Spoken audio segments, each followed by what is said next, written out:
Hello everyone, welcome back to channel. और आज की इस वीडियो में हम बात करेंगे UPSC GS one art and culture के सिलेबस डिकोड करेंगे एंड उसी के साथ इसके पीवाईक्यू एनालिसिस करेंगे। यहाँ पर इस वीडियो के अंदर मैं आपको कंप्लीट सिलेबस को और पीवाईक्यू दोनों को एनालिसिस करके एक लिस्ट ऑफ टॉपिक दूंगा जो आपको कवर करने हैं और उसके बाद आपको कुछ भी कवर नहीं करना है। आर्ट एंड कल्चर से on an average 2 to 3 questions आपके एग्जाम में आते हैं। ठीक है, इस बार 2025 के अंदर 3 क्वेश्चन पूछे गए हैं। ठीक है ना। 2 से 3 क्वेश्चन आते हैं और इसका वेटेज लगभग 20 to 30 मार्क्स सामने रहता है। इसको कवर करना अच्छे से, और बहुत ही कम टॉपिक्स इसके अंदर हैं और बहुत ही शॉर्ट सिलेबस है और काफ़ी ज़्यादा वेटेज भी है इसका। ठीक है ना। इसको कवर करना एक कोस्ट टू बेनिफिट रेशियो रहेगा। ठीक है। चलिए स्टार्ट करते हैं हम लोग आर्ट एंड कल्चर का syllabus decoding and PYQ analysis. I guaranteed you कि इसके बाद कुछ भी नहीं आएगा जो मैं आपको ये वीडियो में बताऊंगा। इसके बाद आपको कोई भी गाइडेंस वीडियो देखने की जरूरत नहीं पड़ेगी, बिकॉज यहाँ पर मैं सारे का सारा आपको डाउट्स वगैरह सब क्लियर कर दूंगा। और इसी चैनल के ऊपर मैं लाने वाला हूँ यूपीएससी की पूरी सीरीज, जिसके अंदर हम लोग पूरा मेंस के GS1 2 3 4 सबके नोट्स प्लस आंसर राइटिंग दोनों एक ही वीडियो के अंदर करके दिखाएंगे। ठीक है। इसीलिए फटाफट चैनल को सब्सक्राइब करो ताकि आपको सारे वीडियो जो चैनल के ऊपर मिल जाए। और पूरी की पूरी मैथ्स की प्रिपरेशन हम लोग दिसंबर तक खत्म कर देंगे एंड देन चालू करेंगे हम लोग प्री वीडियोस। ठीक है। चलिए स्टार्ट करते हैं वीडियो को। यहाँ पे हम बात करेंगे general study paper 1 art and culture syllabus decoding है ना, पीवाईक्यू एनालिसिस। यहाँ पर अगर बात करें तो यूपीएससी ने सिलेबस के नाम पे आपको दिया है सिर्फ 3 लाइनें। यहाँ पे है Indian culture will cover the salient aspects of art forms literature and architecture from ancient to modern time. यानी यूपीएससी कहता है कि यहाँ पे only art forms literature architecture कहाँ से, एंशिएंट टू मॉडर्न टाइम। ठीक है। लेकिन यहाँ पर इसको सिलेबस को डिकोड करने का मतलब ये नहीं होता कि सिर्फ ये लाइंस पढ़ ली और हो गया। नो, हम लोग सारे के सारे पीवाईक्यू एनालिसिस करेंगे और फिर देखेंगे कि किस टाइप के क्वेश्चन पूछ रहे हैं, हमको पढ़ना कैसे है ना, टॉपिक को पढ़ना कैसे है। अगर जैसे मान लो मैं पूछ रहा हूँ कि आपको पढ़नी है मुगल टाइम के आर्ट्स, मुगल टाइम का आर्किटेक्चर पढ़ना है, तो उसको पढ़ना कैसे है, किस वे में पढ़ना है। ठीक है ना। वो पूरा का पूरा चीज़ मैं इस वीडियो के अंदर आपको दिखाऊंगा। यहाँ पर सबसे पहले बता रहा हूँ आपको लिस्ट ऑफ टॉपिक। देखो यहाँ पे सिलेबस ये है, लेकिन जो क्वेश्चन आते हैं वो एक्चुअली आते हैं यहाँ से। टॉपिक देख लो कौन कौन से आपके हैं। फर्स्ट आपका है इंडस वैली सिविलाइजेशन, इसको आपको कवर करना अच्छे से। देन हम कवर करेंगे Vedic and post Vedic period. Then बात करेंगे rock cut architecture, then pillars stupas. OK. Then important dynasty जैसे पल्लवास है गुप्तास है। यहाँ पे क्वेश्चन पूछे गए इनसे रिलेटेड। ठीक है। देन आपका टेम्पल एंड आर्किटेक्चर। ठीक है। टेम्पल आर्किटेक्चर यहाँ पे हम लोग हमारा जो नगर स्टाइल और अपने जो साउथ का होता है, ठीक है, वो पूरा पढ़ेंगे यहाँ पे। देन हम बात करेंगे Indo Islamic architecture. Okay, sorry Indo है। ठीक है। देन बात करेंगे पेंटिंग डांस एंड लास्ट आ जाएगा आपका लिटरेचर। ये सारे टॉपिक से जहाँ से आपके क्वेश्चन ना बनते हैं। नाउ देखते हैं क्वेश्चन बनते कैसे हैं आपके। ओके। आते हैं 2024। अगर हम बात करें 2024 की, तो यहाँ पर टोटल 2 क्वेश्चन आए थे जीएस पेपर 1 के अंदर। ठीक है।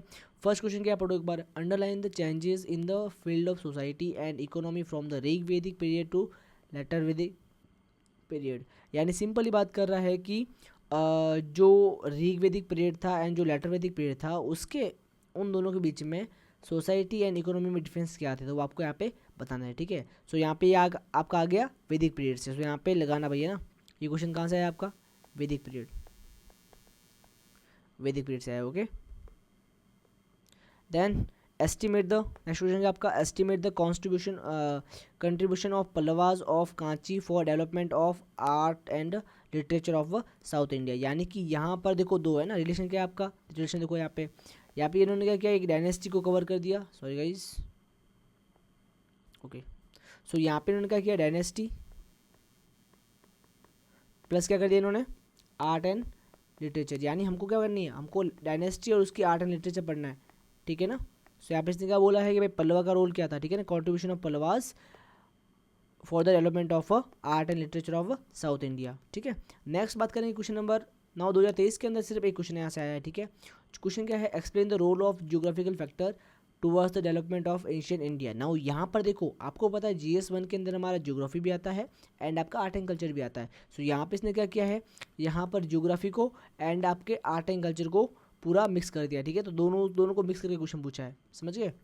नेक्स्ट क्या आपका, how will you explain the medieval Indian temple sculpture represent the social life of those days. Now यहाँ पर ये क्या कर रहा है, देखो इंटरलिंकिंग, यूपीएससी कैसे इंटरलिंक कर रहा है दूसरे को वो देखो एक बार, है ना। सो यहाँ पर इसने मेडाइवल हिस्ट्री को भी कवर कर दिया, या बोले कि भाई अपना जो मेडाइवल आर्ट एंड कल्चर था उसको कवर कर दिया, प्लस उसको ज्वाइन कर दिया अपने सोसाइटी से। यानी कि जो आपका मेडाइवल, जो आपका अपना जो स्क्रिप्चर, जो टेम्पल स्क्रिप्चर है, वो किस तरह से सोशल लाइफ को रिप्रेजेंट करते हैं, ठीक है ना, उस टाइम की। सो यहाँ पर इसने क्या किया, सोसाइटी को और आर्ट एंड कल्चर को मिक्स कर दिया, ठीक है।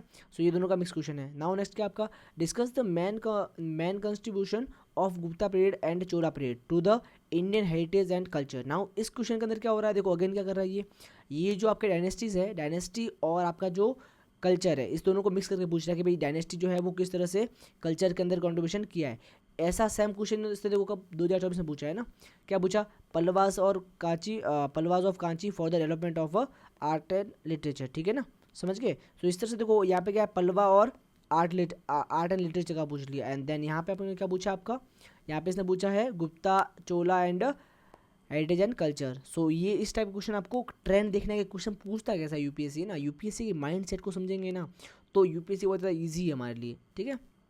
नाउ क्वेश्चन नंबर 3 क्या है, discuss the significance of the lion and the bull figures in Indian mythology, art and architecture. ना यहाँ पे क्या बोल रहा है, ये सिंपल सा क्वेश्चन आर्ट एंड कल्चर का है पूरा क्वेश्चन, ठीक है ना, एकदम pure art and culture question है। इसके अंदर इसने क्या बोला है कि जो आपका लॉयंस एंड बुल फिगर्स है उसका सिग्निफिकेंस क्या है, कहाँ पे, इंडियन मैथोलॉजी के अंदर, आर्ट एंड आर्किटेक्चर। इसके अंदर भाई अपने जो लॉयंस और बुल्स वो क्या रिप्रेजेंट करते हैं, उनको बना, जैसे आपने अशोकन पिलर्स देखे होंगे तो वहाँ पर लॉयंस और बुल होते हैं, ठीक है ना। जो हमारा नेशनल एम्बलम है उसके अंदर भी आपने देखा अशोक चक्र के अंदर क्या है भाई, आपका जो लॉयन है वो है ना सिंबल में। सो वो क्यों है, तो उसका सिग्निफिकेंस क्या है वो यहाँ पे क्वेश्चन में पूछा गया। तो ये भी इजी क्वेश्चन है, देखो 50 मार्क का क्वेश्चन आया यहाँ पे, ठीक है। नाउ 2021 की बात करें, सो यहाँ पे क्वेश्चन क्या आया, evaluate the nature of bhakti literature and its contribution to Indian culture. Now यहाँ पे ये भी प्योर एकदम आर्ट एंड कल्चर का है। यहाँ पे क्या बोला है कि जो भक्ति लिटरेचर्स है उनका कंट्रीब्यूशन क्या है इंडियन कल्चर के अंदर, ठीक है ना। सो सिंपल क्वेश्चन ये वाला, भक्ति मूवमेंट से क्वेश्चन आया ये वाला, ठीक है ना। सो याद रखना है आपको, भक्ति मूवमेंट भी कवर करना है, ठीक है। नेक्स्ट बात करें 2020 क्वेश्चन की, सो यहाँ पर टोटल 3 क्वेश्चन आए हैं।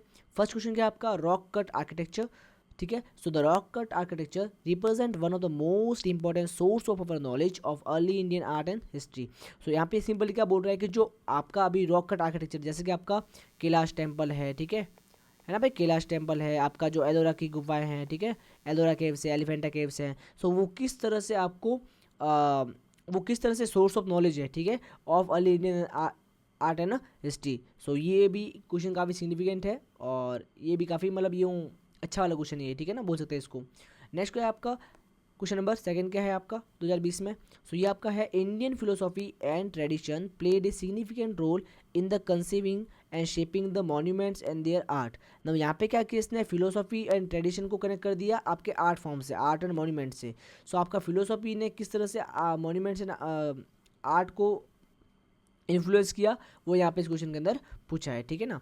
नेक्स्ट बात करें, Persian literary sources of medieval India reflect the spirit of the ages. ना यहाँ पे ये थोड़ा सा अलग क्वेश्चन, लेकिन देखो ये भी कहाँ से आया भाई, लिटरेचर से क्वेश्चन आया ना। तो इसने क्या बोला, लिटरेरी सोर्स, तो ऑफकोर्स लिटरेचर से क्वेश्चन है। ये वाला भी क्या है देखो, है ना। चलो भाई नेक्स्ट पर आ गया ना। नेक्स्ट क्या आपका 2019 के अंदर 2019 के अंदर क्वेश्चन पूछा गया आपका, highlight the central Asian and Greco Bactrian elements in the Gandhara art. So यहाँ पे क्या किया इसने, गांधार आर्ट के बारे में डिस्कस किया है। सो यहाँ पे भी ये क्या है, आर्ट से क्वेश्चन है, ठीक है। नाउ सेफ गार्डिंग, नाउ 2018 यानी यहाँ पे 2018 के अंदर काफ़ी थोड़ा मतलब टेक्निकल क्वेश्चन पूछा गया है ना। ये क्वेश्चन क्या है, safeguarding the Indian art heritage is the need of moment comment. यानी हमारा जो इंडियन आर्ट एंड हेरिटेज जो है, आर्ट हेरिटेज है, उसको सेफ गार्ड करना अभी के टाइम में ज़रूरी क्यों है, इस पर आप कमेंट करिए, ठीक है। सो ये काफ़ी टेक्निकल क्वेश्चन है, अगर आपको पूरी अंडरस्टैंडिंग है तो ये आप इसका आंसर कर सकते हो, ठीक है ना। नेक्स्ट क्वेश्चन क्या है आपका, the Bhakti movement received and remarkable reorientation with the advent of Shri Chaitanya Mahaprabhu. यानी चैतन्य महाप्रभु के आने के बाद में भक्ति मूवमेंट जो है वो किस तरह से चेंज हुआ, ठीक है ना। सो वो किस तरह से रीओरिएंटेशन हुआ उसका, ठीक है। सो वो हम लोग को डिस्कस करना है यहाँ पे, ठीक है। नाउ नेक्स्ट बात करें हम लोग 2070, यहाँ पे अगेन एक क्वेश्चन नजर पाया है, ठीक है। सो ये क्वेश्चन क्या बोल रहा है, how do you justify the view that the level of excellence of the Gupta numismatic art is not at all noticeable in later times, यानी ये बोल रहा है ना ये न्यूमिस्मेटिक आर्ट क्या होता है, ये सिंपल जो आपके होता है कॉइन्स वगैरह होते हैं तो वही होता है, कॉइन्स के ऊपर जो डिजाइन होती है उसको बोलते हैं न्यूमिस्मेटिक आर्ट। सो हमने देखा है कि जो गुप्ता पीरियड था वहाँ पे कॉइन जो है वो काफ़ी ज़्यादा ट्रेंडिंग में थे, उसके बाद में थे ट्रेंडिंग में नहीं आए हैं, तो बस इसीलिए आपको बताना है कि कैसे है ना जस्टिफाई करना है आपको। सो आपको बताना है कि सर मतलब जैसे आपके कॉइन्स थे, सील्स थी, सो ये सब गुप्ता टाइम में काफ़ी रिमार्केबल थी, ठीक है, और ये बाद में अपने को देखने को नहीं मिलती है। नाउ बात करें 2016 की, तो यहाँ पे भी दो क्वेश्चन आ रखे हैं, ठीक है। फर्स्ट क्वेश्चन क्या आपका देखो, early Buddhist stupa art while depicting folk motives and narratives successfully expound Buddhist ideals elucidatory, यानी कि जो आपका जो अर्ली बुद्धिस्ट स्तूपा आर्ट है वो किस तरह से आपका बुद्धिस्ट आइडियल को रिप्रेजेंट कर रहा है, ठीक है ना, सिंपल सी बात यही है। तो यहाँ पे हम क्या पढ़ेंगे, बुद्धिस्ट स्तूपा पढ़ेंगे, स्तूपा का सिग्निफिकेंस क्या है वगैरह, ठीक है, वो रिप्रेजेंट क्या करता है, तो वो सब हम यहाँ पे डिस्कस करेंगे, ठीक है। नाउ नेक्स्ट क्वेश्चन क्या है, Krishnadeva Raya the king of Vijayanagar was not only an accomplished scholar himself but was also a great patron of learning and literature, यानी जो कृष्णदेव राय है वो उसने क्या किया था, ग्रेट, वो क्या है, ग्रेट पैट्रन है किसका है भाई, लर्निंग एंड लिटरेचर का। तो किस तरह से वो आपको यहाँ पे डिस्कस करना है, ये भी सिंपल क्वेश्चन एकदम, ठीक है ना। ये भी देखो डायनेस्टी से है ना भाई, कृष्णदेव राय से पूछ लिया कि भाई ये इन्होंने इनका सिंपली पूछ लिया कि भाई कंट्रीब्यूशन क्या है इनका, है ना, लर्निंग के अंदर और लिटरेचर के अंदर कंट्रीब्यूशन किस तरह से रहा है इनका। नेक्स्ट नाउ 2015 के अंदर यहाँ पे एक क्वेश्चन, दो क्वेश्चन आए, ठीक है ना, first and second. So Mesolithic rock cut architecture of India not only reflect the cultural life of the times but also a fine aesthetic sense comparable to modern paintings, ठीक है, critically evaluate the this comment। so यहाँ पे देखो क्या है, Mesolithic rock cut architecture, ठीक है, और आप क्या है पेंटिंग। सो यहाँ पे देखो है ना रॉक कट आर्किटेक्चर और पेंटिंग के बारे में पूछ लिया इसने।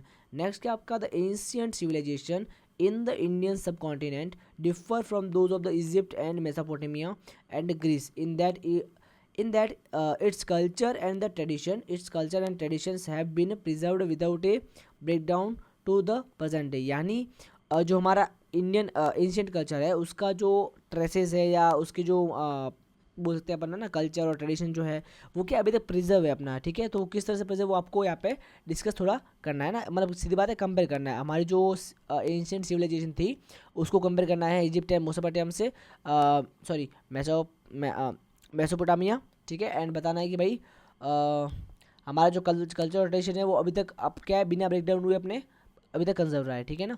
सो इसी के साथ ये आपके पीवाईक्यूज होते हैं पूरे। नाउ अभी आपको करना क्या है, फिर से एक बार कॉपी लेके बैठो एंड आप हाईलाइट करो यहाँ पे कि कौन कौन से भाई आपके जो है वो कहाँ कहाँ से क्वेश्चन पूछ रखे हैं, ठीक है ना। सो यहाँ पे अगर आप देखो मोस्ट ऑफ टॉपिक तो देखो एक तो आपका IBC से क्वेश्चन आ रखा है, ठीक है ना, यहाँ पे इनडायरेक्टली आ रखा है क्वेश्चन, ठीक है, तो यहाँ से क्वेश्चन आ सकता है IBC, अभी आयरन आ सकता है, यहाँ से काफ़ी सारे चांस से क्वेश्चन आ सकता है, ठीक है ना। वैदिक एंड पोस्ट वैदिक इनका पूछ लिया कंपेरिजन कि इनका सोसाइटी एंड इकोनॉमी में कंपेरिजन क्या है, ठीक है ना, इकोनॉमी एंड सोसाइटी में कंपेरिजन क्या है। नाउ रॉक कट आर्किटेक्चर, ये रुक नहीं रॉक सॉरी ना, रॉक कट आर्किटेक्चर, ठीक है। सो यहाँ पे क्या है भाई, देखो सिंपल चीज़ है, यहाँ पे देखो दो तीन क्वेश्चन पूछे हुए हैं रॉक कट, जैसे आपका ना नीचे दो तीन क्वेश्चन पूछे हुए हैं, यहाँ से देखना है, ठीक है ना, कौन से क्वेश्चन पूछे हुए हैं। नेक्स्ट आपका है पिलर्स, पिलर्स कौन से आपके जो अशोका ने बनवाए थे, तो पिलर्स और उनके ऊपर जो लिखे हुए इंस्क्रिप्शन है उनसे भी क्वेश्चन काफ़ी सारे आ जाते हैं, ठीक है, कई बार क्वेश्चन आने के चांस है वहाँ पे, ठीक है। नेक्स्ट आपका स्तूपा, यहाँ पे क्वेश्चन आया हुआ है तो आपको स्तूपा पूरा पढ़ लेना है कि भाई स्तूपा जो है उसका सिग्निफिकेंस क्या है, क्या रिप्रेजेंट करता है ना, स्तूपा से प्रीलिम्स में भी क्वेश्चन आ रखा है, ठीक है। सो ऑफकोर्स इंपॉर्टेंट है आपका। नेक्स्ट है इंपॉर्टेंट डायनेस्टी, जैसे आपका गुप्ता आ गया, जैसे आपका गुप्ता, ठीक है, पल्लवा, ठीक है ना, फिर अपने कृष्णदेव राय वाली डायनेस्टी, ठीक है ना। तो ये सारी डायनेस्टी आपको एक बार चेक कर लेनी है, इनका मतलब मेनली आपको देखना है कि इनका कंट्रीब्यूशन क्या है, आर्ट कल्चर आर्किटेक्चर में इनका कंट्रीब्यूशन क्या है, तो वो आपको पढ़ना है। फिर क्या करेंगे अपन, इंडो इस्लामिक आर्किटेक्चर, कौन सा भाई, इंडो इस्लामिक आर्किटेक्चर। यहाँ पे क्या करेंगे अपन कि भाई इस्लामिक टाइम में आर्किटेक्चर क्या था ना, जैसे आपका ताजमहल है, और आपको पता है कि मुगल टाइम में काफ़ी ज़्यादा पेंटिंग्स काफ़ी ज़्यादा फेमस थी, मतलब पेंटिंग्स का आर्किटेक्चर्स का मार्बल वर्क का काफ़ी ज़्यादा सिग्निफिकेंस था उस टाइम में, ठीक है। सो वो हमको यहाँ पे देख लेना है। देन पेंटिंग आ गया, डांस आ गया, लिटरेचर आ गया, लिटरेचर से काफ़ी सारे क्वेश्चन आ रखे हैं, ठीक है। सो यहाँ पे ये भी याद रखना है। और यहाँ पे मैं कुछ भूल गया, एक आपका है फिलोसॉफी, क्या है भाई, फिलोसॉफीज़, ठीक है ना, फिलोसॉफीज़ है तो वो भी आप देखना है, ठीक है, फिलोसॉफी। सो ये इंपॉर्टेंट टॉपिक है। नाउ आपको टेंशन लेने की जरूरत नहीं है, बिकॉज ये जो मैंने यहाँ पे भी सिलेबस का डिस्कस किया है, नेक्स्ट क्लास में हम लोग डिस्कस करेंगे अपना टॉपिक नंबर 1 जिसका नाम है इंडस वैली सिविलाइजेशन। सो यहाँ पर इस चैनल के ऊपर हम पूरा का पूरा मेंस का सिलेबस करेंगे। पहले करेंगे GS1, फिर 2, फिर 3, फिर 4 और सारे सब्जेक्ट करेंगे, वो भी एकदम क्विक मैनर में। वो नहीं कि हाँ आपको PDF दे दी थ्योरी पढ़ाएंगे, वो नहीं होगा ना। जस्ट आपको आंसर राइटिंग और नोट्स दोनों एकदम साथ में करके दिखाएंगे, मस्त मजा आएगा, है ना। इसीलिए फटाफट जुड़े रहिए चैनल के साथ में। थैंक यू सो मच, आपने वीडियो देखा इसलिए बहुत बहुत धन्यवाद। मिलते हैं अगले वीडियो में। Thank you so much.